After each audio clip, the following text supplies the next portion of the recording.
Hey everyone, it's Shintai, host of the Anime Room, and I'm joined by my auspicious ally, Hyper Anime Reviews. What's up? Oh god, it's me again. Back again! Back for the remix. So what are we doing?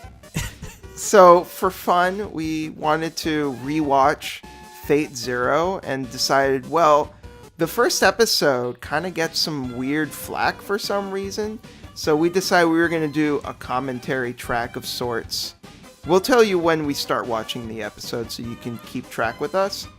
We're going to do a commentary track on the episode and kind of explain why the episode is actually really good, and people are just being kind of, I'm not going to say wrong, but I will at least say that they might be misguided in thinking that it's like a really bad episode or something when it's actually a very well written episode. Is that what we're doing? I thought we were just gonna chill. Now I can feel the pressure. I have to say a lot of clever things. Well, we're also gonna have fun bullshitting around as well. It's not gonna be all serious, but you know, I did think it would be nice to like also point out like, hey, this episode's actually really good, and it's not nearly as bad as people make it out to me. I remember some people saying like, oh man, I wouldn't have, I'm glad I watched episode 2 because oh boy, I would have given up on the show, or some weird stuff like that, and I'm just like, oh boy. Yeah, I don't get it. But then again, it's been a while since I've even watched this show. So who knows? Maybe I will feel completely different about it now. Who knows? Maybe, but I don't think it's been that long since I watched, or at least rewatched the first episode. And I remember still feeling pretty good about it. So we'll see. We're going to start in 1, 2, 3, play. All right, so we started it right where it says Aniplex and whatever. Yeah. So that's where we hit play, just to let you all know. A foldable production. Mm-hmm. Master Kiritsugu. Oh, this guy is such a boss. So right off the bat, you have the beautiful soundtrack of Yuki Kajura. The always talented and beautiful Yuki Kajura. I think like her and Yoko Kanno are basically the anime composer goddesses. Pretty much. Speaking of beautiful, Airi is very beautiful. There she is. Look at those red eyes to that silver hair, though. Yeah, very iconic look. Mm-hmm. This is a really, like, I think about it now, and it's like, this is actually a really sad way to start the show.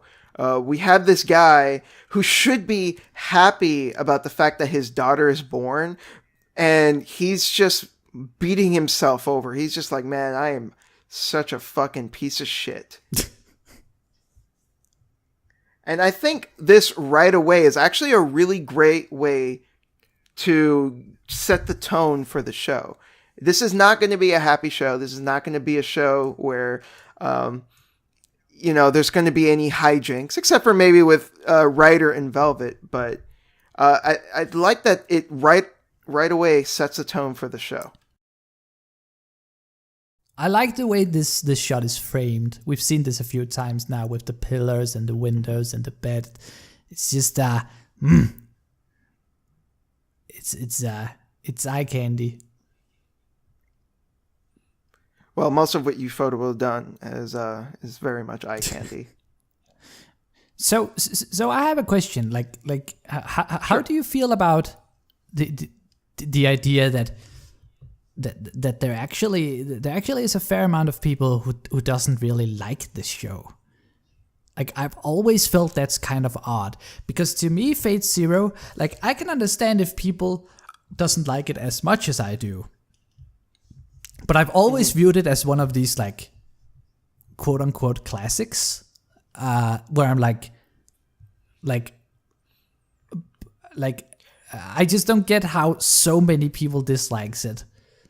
I don't get that. I kind of see it in a few ways. For one, people hate things that are popular in general, so there's always going to be that backlash of like, well, it's popular, therefore I have to like not like it. Also, people associate it with the Fate series in general, and the Fate series has grown very popular, and people don't like the Fate series on principle for that reason. So I feel that some of it is just like being contrarian just to be against whatever's popular. Yeah. And that's not to say that people don't have legitimate reasons not to like the show. I'm not here to say like the show is perfect and has nothing wrong with it. Of course, there's things wrong with it. And, you're perfectly justified in not liking it. But I don't think it's wrong of me to say that there is a contingent of people that specifically don't like it due to its popularity and the fact that there are so many people that praise it so heavily. There are people that feel that need to bring it down, for that reason. Yeah.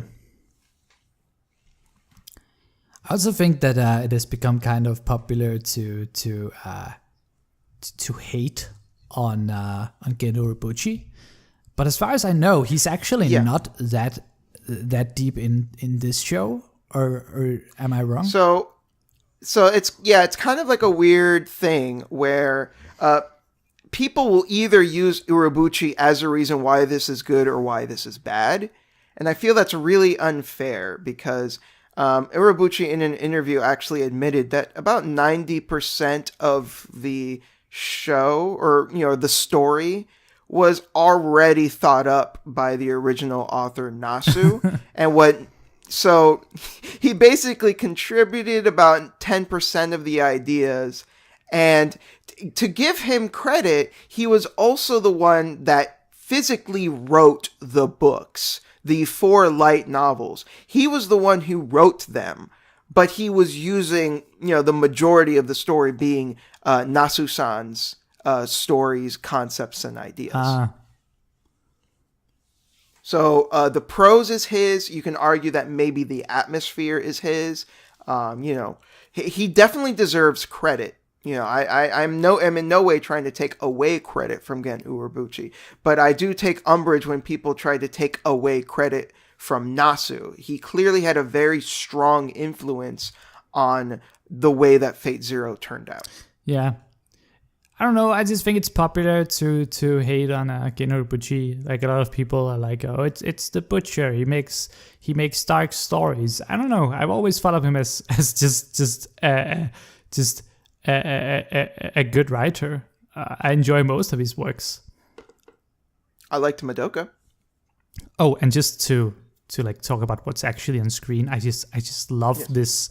This scene where they're circling around him like yin and yang. It's very ominous. Like it's like they're like there's so many things. Like it's like they're like surrounding him and like what's like look at this. It's like it's good and evil, but it's also like 2 different people trying to kind of tweak his mind and like mess with him and probe him. You can also see it as Tokiyomi is going to take Kotomine as his student, and Kotomine's father is a priest. Yeah. So Kotomine is going to be like a weird hybrid of a mage as well as a priest. So this also kind of symbolizes the merger between Kotomine as well as the extremes of the priest and the mage association, which are 2 different associations. It almost looks like a ritual. And that too. Look at this shot. Look at how it's framed with like how they stand. God, that is so. You really get a good idea of their personalities just by or even like their state of mind here. Like, the 2 of them that are circling around Kotomine are very devious, and they know exactly what they want to do. And I also think the circling around them is kind of symbolic of their intent. Like they have a plan in mind, they know what to do with their plan, and they're kind of feeding it into Kotomine. And Kotomine is just standing there silent. He's kind of taking everything in, and he's almost like aimless in a way. He's just kind of standing there. He's just kind of like taking everything in. He's just like, Okay, he's like not totally sure what's going on or what he wants to do. So you have that. See, like that look on his face is kind of like very absent-minded almost. Yeah. Like he's God. not really sure. But then you get this close up of him, and it's like, man, it's pure evil in some form. Like he's very eerie. Kotomine is a very eerie character, Oh, yeah. but that's part of what makes him so interesting. Now, this line is extremely important. Only a few days ago, he lost his wife. This is a line that so many people just either don't notice or forget about. That Kotomine used to be married. Yeah, so even though that Fate Zero is like a prelude to all the Fate series, it's actually kind of like the aftermath to Kiri's life. Like he's a changed man. And the stuff with his wife, you actually, we're not sure if they'll reveal this in the movies, but I can tell you from the visual novel that in the Heaven's Feel route, that's where we learn a lot more about Kotomine, including his wife. So hopefully the movies, when they come out, will also shed light on that. I would be disappointed if they don't. And now we have adorable little Rin. Before she became a tsundere. To give her credit though, I think she's one of the better tsunderes. Like she's not like completely defined as a tsundere. She has more qualities to her character than just being the tsundere.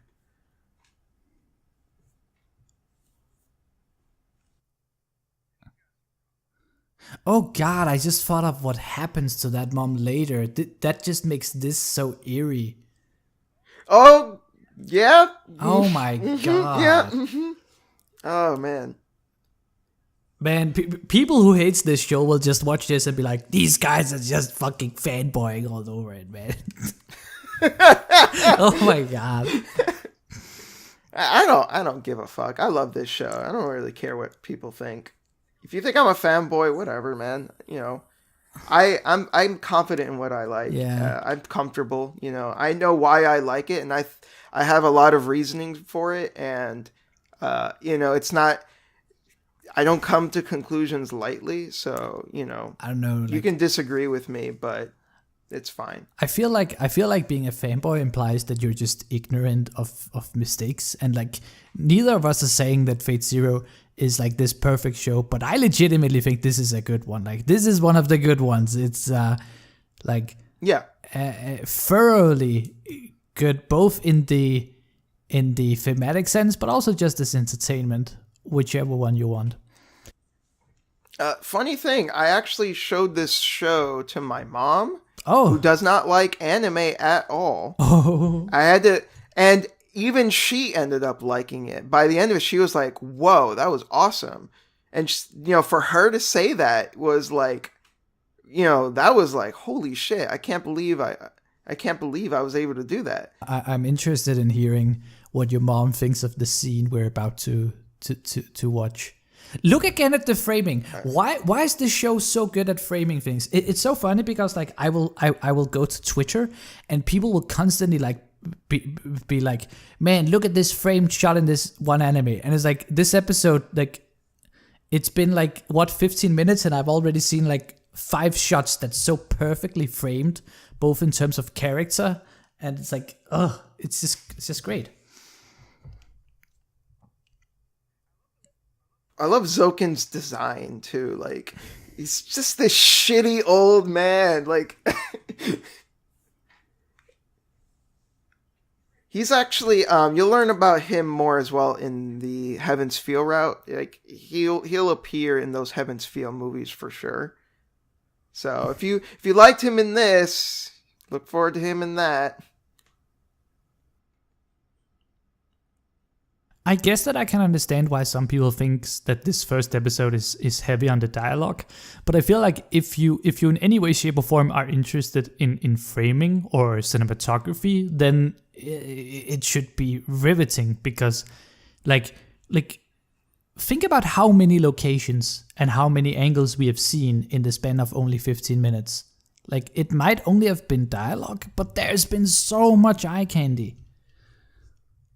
And I love how the camera throughout this, the theoretical camera, this entire scene has been outside of the windows. Even when they close up to the characters, it's still behind the windows. That's such a cool detail. Yep. You know, almost as if there's like this omnipotent observer that's like, you know, eavesdropping on this conversation. Yeah. But hey, I mean, they're just talking, so it's boring. I mean, I don't know. I think some people may just be like impatient, or they don't know how to appreciate different things. I don't know, like, That may be a bit presumptuous of me, but I mean, dialogue can be interesting. And there's this fucked up scene. yeah, like, how did your mother feel about this? She was kind of grossed out. Like, she was just like, ooh, oh my god. She stopped screaming on the 4th day. Oh my god. Yeah. Something like this, though, is kind of one of the, I guess you could call it a problem with watching Fate Zero first, if you're not familiar with the Fate series, is you already know watching this, like, oh, okay, so Sakura's already been through some shit. When, you know, in Fate Stay Night, you're not really meant to know that, and then it becomes a shock later on when you find out, because she seems like a really normal girl, and then you've come to find out, like, oh, no, wait, she's actually super fucked in the head. I love how usually you would probably use the color red, like you would have a really strong red light because of how gross and like cruel it looks. But this just has this like really, really, this like really like ominous green, like really like almost like it's like poison, like ugh. Yeah, I think it plays up more like the disgusting aspect of it. Yeah.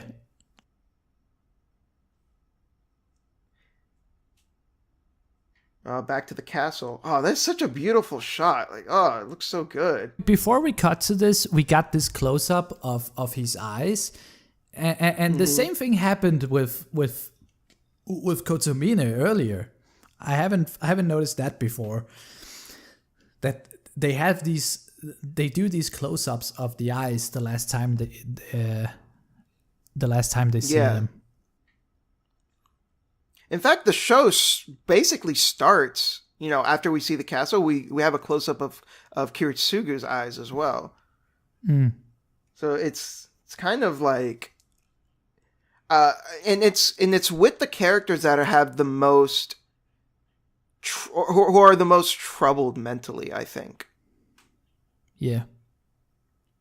You know, I know. If I remember correctly, we don't get like a close up to Kaneth here. We're not going to get a close up of like Waver or anything like that. And that's because they're pretty mentally sound. They're like, you know, pretty fine upstairs. But you know, Kiritsugu, Kotomine, Karia, they've all got issues. So I would argue that, you know, the camera close up has something to do with that. So I know that you kind of like the other Fate series, and like I wouldn't. I like the visual novel. You like the visual novels. Okay. Let's make that clear. I like the visual novel. Well, like one of the big reasons why I really, really like Fate Zero as opposed to the other ones is that you don't really have this clear protagonist or clear good guy from the beginning. Like sure. That's what I like so much about this first episode. It's like you're gonna see a little bit of this character, then a little bit of this character, and a little bit of this character, and this is like just pick whichever one you want to root for. Whereas in the first episode of Unlimited Blades Works, you basically just get thrown in your face like, oh yeah, Rin is the protagonist, you're gonna root for her. Like that's how it is. And I like this a lot more. Yeah, well, it's more so supposed to be Shiro than Rin, but yeah, I know what you mean. Well, in Unlimited Blades Works, I guess. But I think part of the problem with the Unlimited Blade Works anime, and pretty much all of the Fate anime past Zero, in my opinion, is like they just all get Shiro wrong. Like they just fuck him up so bad, and I can't totally blame them because, like, a good chunk of the visual novel is you're stuck in Shiro's head, and so it's hard to translate all of the pages and pages and pages of inner monologues that get you to understand Shiro's frame of mind perfectly onto the screen. Well, there is nothing wrong with like having a clear-cut protagonist. I just think that in terms of the battle royale premise, I'm more into this, where it's like, I mean, some of them are obviously not going to win. Like okay, so the crazy dude is obviously not going to end up winning the whole thing, but I do think it's nice that you can kind of pick your favorite and kind of root for them. I mean, watching this first episode, I would probably say I would think if I were only watching this, I'd probably say this guy was gonna end up winning because like he's the innocent kid, he's the underdog, so like he's probably gonna take down all the other spiteful adults. But as we know, that's yeah. I mean. I think that's one of the cool things about the show, is like, while there may be some drawbacks to watching it first if you want to like get into the rest of Fate, at the same time though there is some really cool benefits, and that is like you're not sure what the fuck's gonna happen, so you don't know who, if you're rooting for, is gonna win or not. So that is like it works really well, not only as a prequel, but it works really well as its own thing. It's a very fine balance to find, and Fate Zero managed to find it. So out of all the talking so far, this is probably the first time where I would say it's blatant exposition. Like this is for people who haven't watched any Fate and they just jumped straight into this. It's like, okay, let's have a guy read out loud the rules for the Holy Grail War. Yeah, but I don't really think like that's, as far as exposition goes, at least me personally, I don't really think it's that bad. It's not an issue. I'm just trying to like look at it from like a more like why people would dislike it. Sure. There's just seems to be this inherent distaste for any form of exposition, but the fact of the matter is, exposition is necessary. If you don't have elements of your story explained, then when things happen, they're not going to make any sense. Look at how quick it cut to him sitting on a plane. Like, yes, we got some exposition, but it's not like it dropped the pace. It just moved along. Yeah. I also like this cool little machine that Karia has. Not Karia, I'm sorry, Tokiomi has. I love that gadgetry. Like, it's like all of these little ideas just sprinkled over it.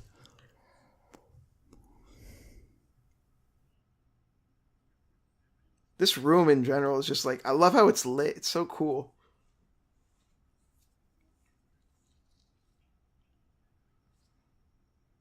But like that, things like that machinery, like it gives the world character. Like it could have just been like, he could have just been him on a typewriter or something boring like that. But no, we've got this cool, weird, like magic machine thing that's like typing up something for him in this runic language we don't understand. But it's also not gratuitous. It's not like this huge beast. No, it seems kind of practical in a way. I believe this is our first servant. Yeah, this is Assassin, who is arguably probably the worst servant out of all of them. He kind of just comes and goes. It's definitely the weakest character out of the 14 in this show. But I'm gonna pull the argument that I usually hate, which is I think it's kind of the point. Like he's supposed to be the silent one, the one who hides in the shadows. And giving him a huge personality would kind of ruin that image. Sure. Not only that, but like, I think it's fine for it to be a throwaway servant because of what happens later on between Kotomine and Gilgamesh. So, you know, I don't really think it's that big of a deal. Once again with the framing, man. Like, I know I keep mentioning it, but I'm fucking like. We have great framing coupled with like beautiful art. Yeah. So like, it's just like makes it even better. Like one of the things about Ufotable or Ufotable is that, like, obviously it's got a huge budget for some of the action scenes, but I think it's because that there is a lot of still images here, but they kind of earn them by giving them such a nice framing.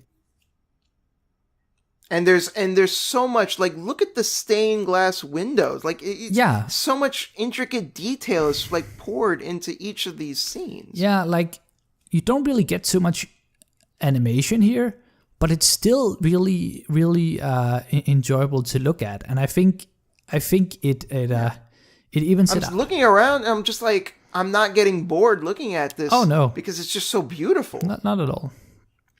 Yeah.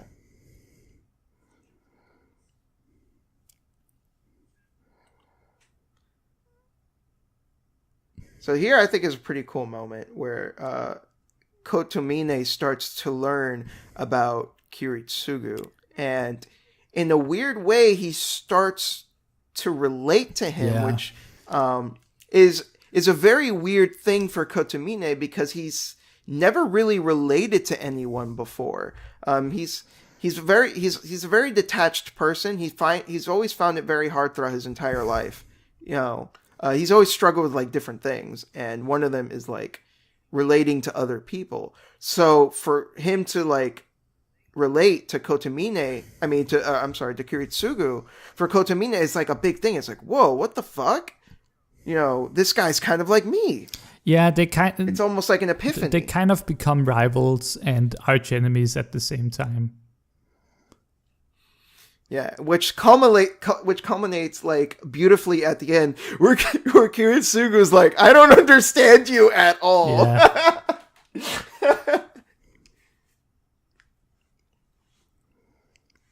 I love how Tokiomi is so disgusted with Kiritsugu. He's like, he has like no respect for, you know, for magecraft, and like he's, you know, he does things in a more practical way. Well, to some, Tokiomi might just appear like a villain, but he's just really prideful. Like he's a mage with a big M, like in capital letters. He's like, he has so much pride in being a mage. It's like it's practically what defines who he is. Yeah, and like he believes that some like somebody like Kiritsugu is essentially a villain just because that he is betraying what it means to be a mage.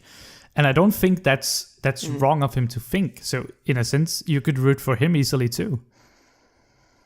I think what's more important, rather than agreeing or disagreeing with a character, I think it's more important to the character be established and being able to understand his decisions based on how he's characterized. Yeah, easily. And in this case, it works perfectly with Tokiomi that he would view Kiritsugu in this way because of how much pride and the honor that he feels in being a mage, that he would feel disgusted looking at someone like Kiritsugu, who, you know, who treats magic as like this just this tool, when for him magic is his life. I also think this scene in general is really cool because it's basically Kotomine reading about Kiritsugu and Kiritsugu reading about Kotomine, and it's just like this back and forth as they're like reading about each other. It's a wonderful scene in my opinion. And I think it holds a lot of significance regarding their characters and their rivalry and kind of the twisted relationship that kind of grows between them throughout the series.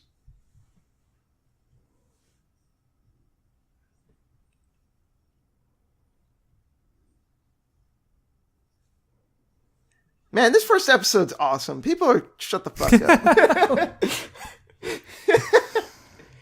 Like, coming back to this episode after seeing the show a few times, especially, I'm like, no, man, there's like a lot of foreshadowing here. The framing, like, if you point out, is beautiful. This fucking shot right here with the candles and him in this dark room looks gorgeous. Yeah, I just, yeah.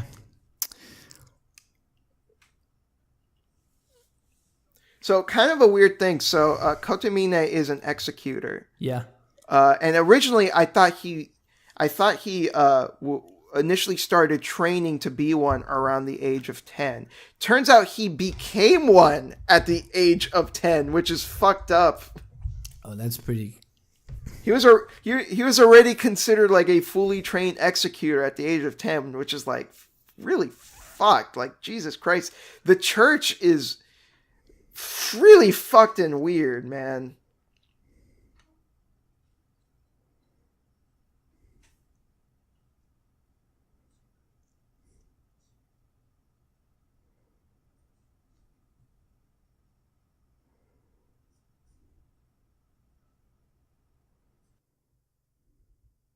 So here, Kiritsugu is basically kind of taken aback by the fact that Kotomine doesn't really have a passion. He just, this kind of scares him because, as he says here, he has no concept of self-interest. Even though it was Kotomine who said that, it also applies to Kotomine himself.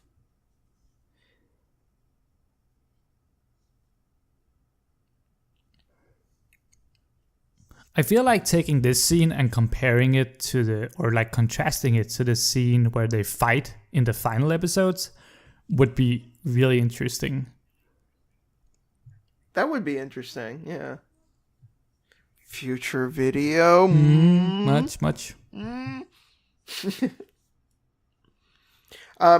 Kotomine mentioned a very interesting thing here where he said that Kiritsugu doesn't have a wish, which shouldn't make sense because the Grail only chooses those that has a strong wish that they want granted. That's kind of the point. The Grail is supposed to grant a wish. That is because Kotomine does have a wish, but it's a wish that he himself isn't conscious of. Yeah, I kind of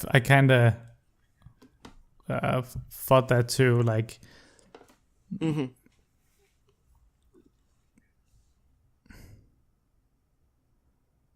And the wish that he has is he wants his true nature revealed to him, because the struggle of Kotomine's character is that he lacks the self analysis in order to actually understand his innermost darkest feelings. Like, he doesn't actually understand himself. So his wish for the Grail, without him even realizing it, is to have that answer. You know, what is it that he truly desires? He doesn't actually know.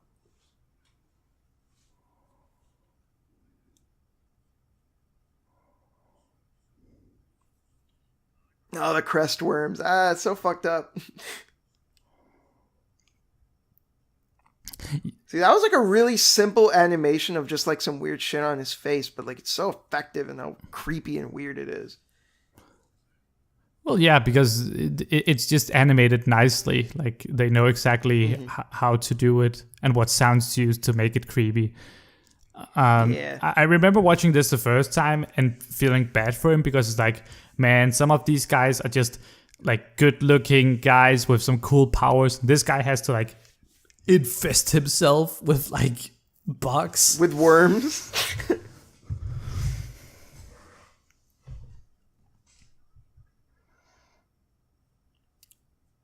Good old Waver. And then the comic relief. And then you cut to this guy, like from the other to this. It's like so many different characters, but they all feel grounded in the same universe. Waver's a really good character. He kind of like balances things out. Yeah, but he doesn't. I he feel doesn't like too much, in my opinion. I think without his character, it would have been too depressing. It would have been too serious. You know, he brings some levity. You know, he gives us a few moments where we can breathe. Yeah.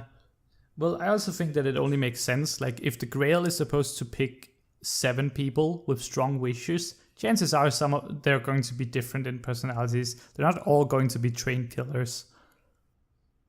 Yeah, they're all going to be different people. And that's part of what makes the Holy Grail War such an interesting battle royale, is that all of them are like very different people with very different servants as well. So we have, and the servants have different relationships with their masters. So we have all of these relationships. Some of them work, some of them don't. And the results of those affect the war itself. I mean, I can imagine, like, if some of these master-servant pairings, you know, got along better, things would have been very different. Like, if Gilgamesh was just buddy old pals with Tokiomi, you know, he probably would have just, like, sweeped the whole fucking thing. But because Gilgamesh, as his character, was just bored with Tokiomi, because Tokiomi is the very straightforward, orthodox mage, Gilgamesh ended up finding interest in Kotomine, who was much more mysterious to him. He was much more interesting to him. He wanted to pick his brain more. He wanted to figure him out more, as opposed to Tokiomi, who he had figured out the moment he met him.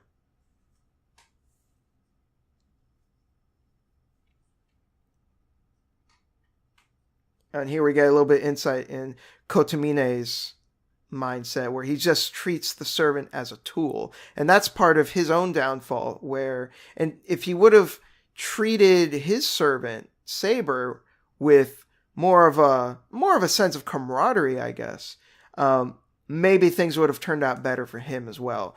And instead, in treating Saber as just this tool, ended up straining the relationship between them, and Saber holding that grudge even past the events of Fate Zero, and still holds a grudge against him even in Fate Stay Night.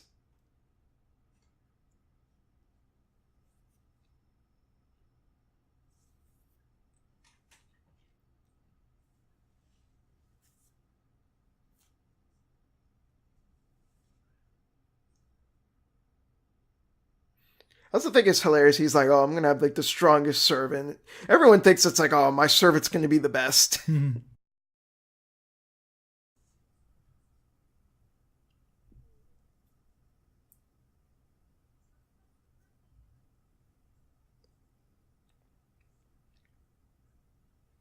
After all, we don't know what the King of Knights was like. They're in for a surprise.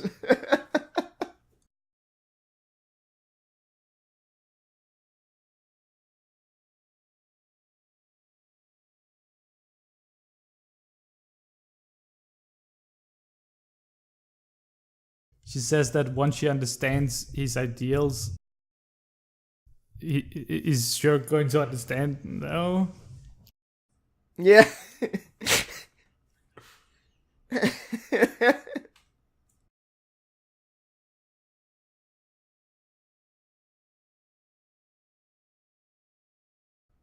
So I find it funny that Rin, even as like a little girl, like right away meeting Kotomi, she's like, I don't like this guy. And he basically becomes her guardian in Fate Stay Night, and she continues to hold a dislike of him. Rightfully so.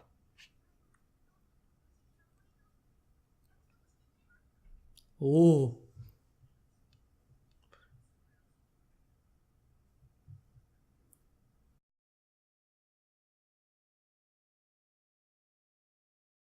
So the voice actor for Kotomine is Juji Nakata, who's also the voice of Alucard in Hellsing. Oh.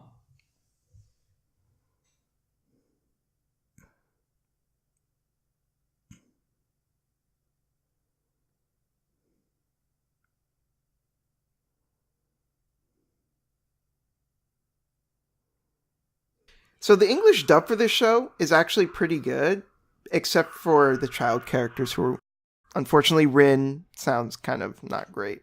Well, I really enjoy the dub, but there really isn't too much. There really aren't too much child voices needed. Yeah, so it's I think it's like the one big sticking point of the dub, in my opinion. It's and since these characters don't really come up that often, the child characters, it's not a big deal. Oh, except for that one episode where you have to follow around Rin, but otherwise, I think everyone else does like a really fantastic job in the dub. Like Crispin Freeman as Kotomine, like fucking A.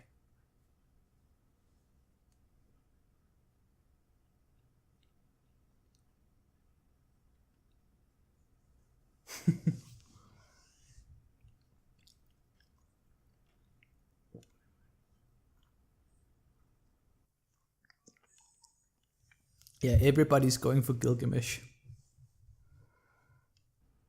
This scene breaks my heart.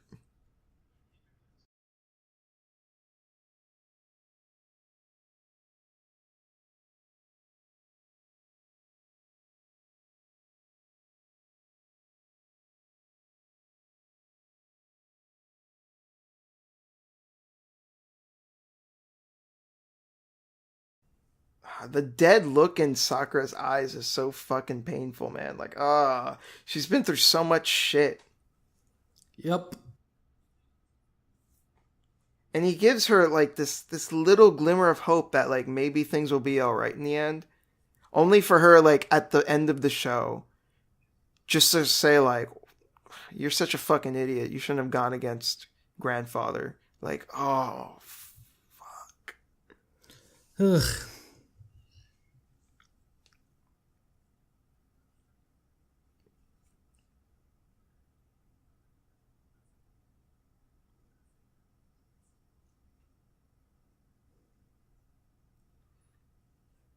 I don't have anyone I could call mom or sister. Fuck, man. So, in case you didn't connect the dots, Sakura and Rin are sisters. Yeah, yeah. I didn't mean you specifically. I meant like whoever's watching. Oh, okay.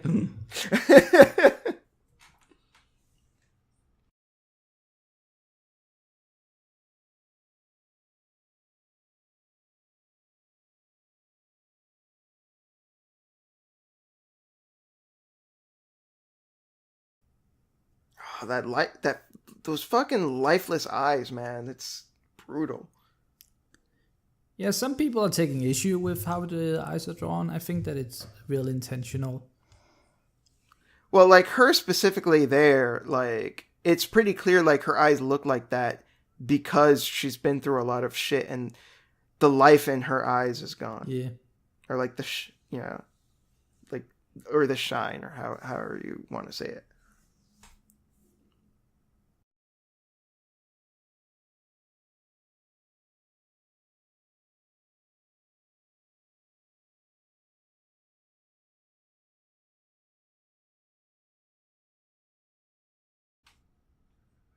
So Kara, you basically suck. So we're gonna use some hacks to make your servant even better. Oh my god.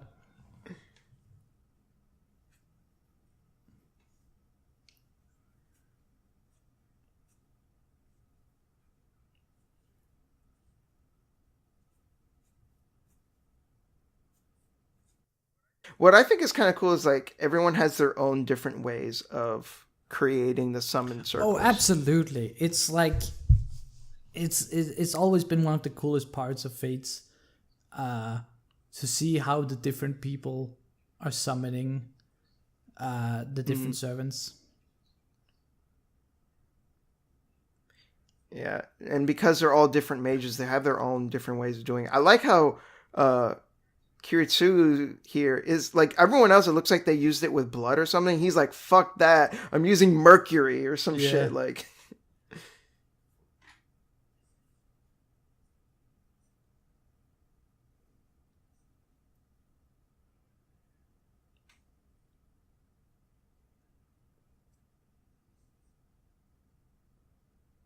once again, the soundtrack is just absolutely gorgeous. Mm-hmm.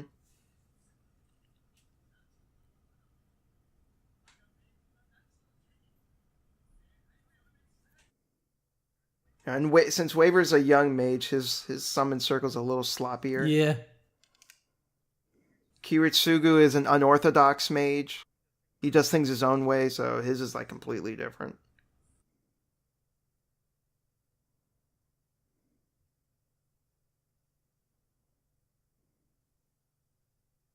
This moment's just so fucking cool. Oh, it's great. Because the music is building up and all the different characters are spouting the different verses. I love that scene right there where it's just like white and like the pencil sketches. Like, oh, that looks so good. And there we go. Ryder! There he is. I like that Berserker is this CGI thing that it gives him this otherworldly presence. Yeah. They were like, jackpot, we got Gilgamesh.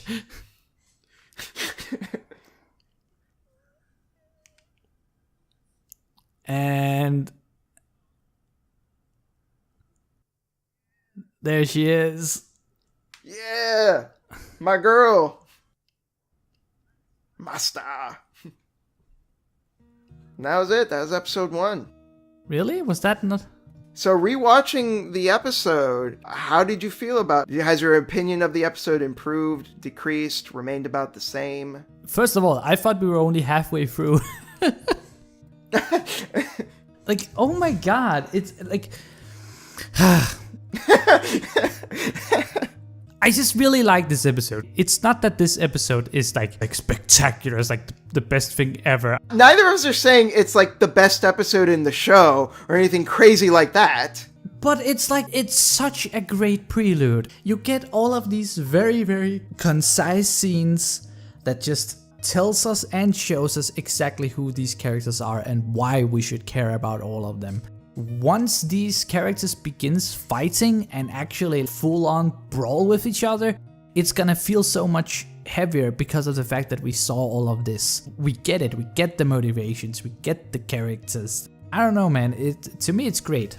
I think it's even better watching it again after seeing the show a few times. Definitely picked up on like a few things here and there. I'm like, oh, this is actually like alluding to this and that. And I think this is a really good episode. I can kind of see that some people who may have heard that this was like a really cool action show would go into this and be disappointed with the first episode because it doesn't have any fight scene. But if you can just move past that and just look at the episode for what it is, I think it's a really good episode. It sets everything up. It gives you most of the details that you need to know, most of the rules that you need to know without being too exposition dumpy, I don't think. You get to know all of the characters. You understand where they're coming from. It gives you little bits and pieces and some questions about them that you're like, I wonder where that's gonna go. Especially like with Kotomine, you might watch this and be like, what the fuck is his deal? What's wrong with him? It introduces all the different characters. It shows us the environment that they come from.